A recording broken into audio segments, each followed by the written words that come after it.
Hi, today I'm going to talk about some of the home selling secrets that you can't afford to miss. If you're in the process of selling your home and you want some of the tips to get you the best return on your money, I'm here to give you some of those. This is part one.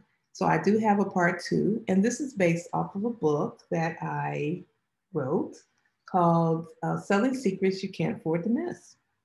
So I know a lot of people don't like to read books and don't have time to read them, and you kind of want the just a summary of what's in the book. So that's what I'm gonna give you in part one, and I'll do part two and do the other half of the book. So the first part, uh, your home is your biggest investments. So we're going to be discussing the following: selling a home takes time, energy, money, and your emotions. Your home must make a very good first impression. You have to find an experienced real estate professional and know the market, the best listing price, what improvements make sense, and marketing tactics and negotiation do's and don'ts. So one of the things that you have to do first is know some of the terms. So you're going to hear terms like market value. What does that mean? That's the price that the home should bring. Then you have assessed value. That's the property tax value. And then you have the appraised value. That's the price that at any given point, an appraiser has looked at it and given you a price on that house. None of these values will ever match up dollar for dollar. They all won't be 200,000 or 400,000 or 450 or whatever. They're all going to be a little different. So the assessed value, of course, that's your property taxes. Some people are paying different, tax rates. So that's not going to be the same. The CMA also is a comparative market analysis. So what are other homes in the area selling for? Remember, location does make a difference. So you can have the same house, but if it's in a different neighborhood, it's going to get a different price. If it's in a different city, it's going to get a different price. And you can have the same home in the same subdivision, but because of one sitting on a corner lot or one being in a cul-de-sac, one may have a little bit more square footage in it. They're all different. No homes are exactly alike. Then you have concessions. That's asking you to give something in return. Could be money, it could be extra time, it could be terms, or it could be some incentives. So the concessions can can't talk, can be different. And then a depersonalized. That means take out any personal and family photos. You want the house to look like, not that no one lives there, but you want the buyer to see themselves living there and not come in there to your personal taste. And neutralize, that's for a visual appeal. Again, take out your personal taste in decorations. If you really like flowers, maybe not have as many flowers in there because everybody doesn't like flowers. And then your curb appeal, that's your first impression. What do they see? Your curb appeal. What do they see when they first come there? Do they drive up to a house that has a bunch of overgrown grass or shrubberies that need that need cutting?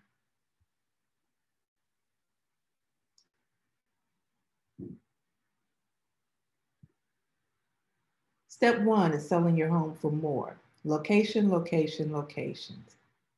So houses here in Houston, I'm in Houston, Texas area, houses close to downtown or the heights are getting way more, costing way more money than homes that are bigger, nicer, but they're further out. A lot of people don't want to live further out. There's some that do, of course, a lot of people do, but a lot of them don't. Know the difference between the value, the worth, and the price. The value of the home can be what anyone, the value of the home can be what anyone wants to pay for it. You might think your home is worth a lot more because you raised your kids there, you've got a lot of great memories there. But everyone won't see the benefit in that. It won't be worth it to them. And then the price is what you establish or what a reasonable person will want to pay for that home. As I mentioned before, no two homes are identical. They're different in features, materials, age, the size of the home, the size of the lot, the depreciation of it, the location, and then improvements. They all make a ton of difference.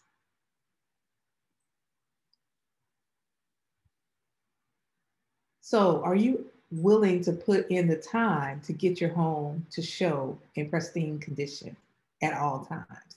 So, if you've been living in that house for, let's say, 20 years, you probably have a lot of stuff there. So, you're going to have to take the time to get your house in pristine condition to sell it at the top of the market. It's going to take a lot of effort. Once you get it in that pristine condition, you have to when you have a showing, you have to remove the pets or put them in a crate, take the children away. You have to keep the kitchen sparkling clean, your bathrooms clean all the time because you can get a showing in, an hour, 2 hour notice. Or you can also ask your realtor to give you a 24-hour notice or 12-hour notice. But still, you can't live in the house the way you normally do because you have to keep it clean all the time. And then it's going to take some investment for making minor repairs, touching up paint, cleaning carpets and windows, doing your landscaping. Those are just to name a few. So a balanced market means that houses sell within 6 months. There's like 6 months of inventory out there.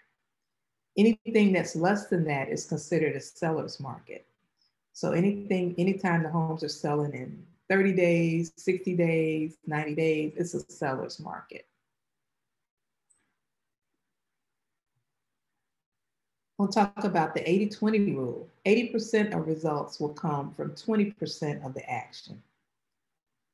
So in your house, you only need to highlight 20% of the home features that are special. All homes are not going to appeal to everyone, but you want to appeal to those people that will like your special features. It could be the pool. It could be a detached garage. It could be an attached garage. It could be the privacy. It could be that it's on a corner lot, that you have a big backyard, or that you have a lot of maybe no grass in your backyard and it's like a garden back there. Those are the features that you want to highlight so that you attract the right person for that home. So what would make your home stand out? Even if you just, when you came in the door, you had that wow factor and you had a great, big, pretty chandelier hanging there that would make someone go in the house and say, wow, this is nice. I like that. You don't have to have a wow in every room. You don't have to over wow it. Just put a couple of wow factors in here and then highlight those. Let's talk about curb appeal. What I would suggest is to go across the street and look at your house. Is it appealing to you? When you drive up, does it make you want to go in? Are the bushes trimmed? Is the grass cut? Do you have weeds in the yard? Try power washing the house and the concrete and the windows. Repaint the trim, add landscaping, things like that. Something that's going to make the house look good from the outside. What does the front door look like? A lot of people don't replace their front doors, every few years. Is it worn? Is it, does it need painting? A steel door might look better than a metal door. And most people don't want to go buy a house that needs work. Most people want what they call move-in ready. So unless you want to sell it below the market value, then you will need to put forth some effort in getting some of this work done before you put it on the market. So that's all I have for this particular segment. I will be doing part 2, and here's my contact information. I'm located in Houston, Texas, and I can be reached at 773-678-1085.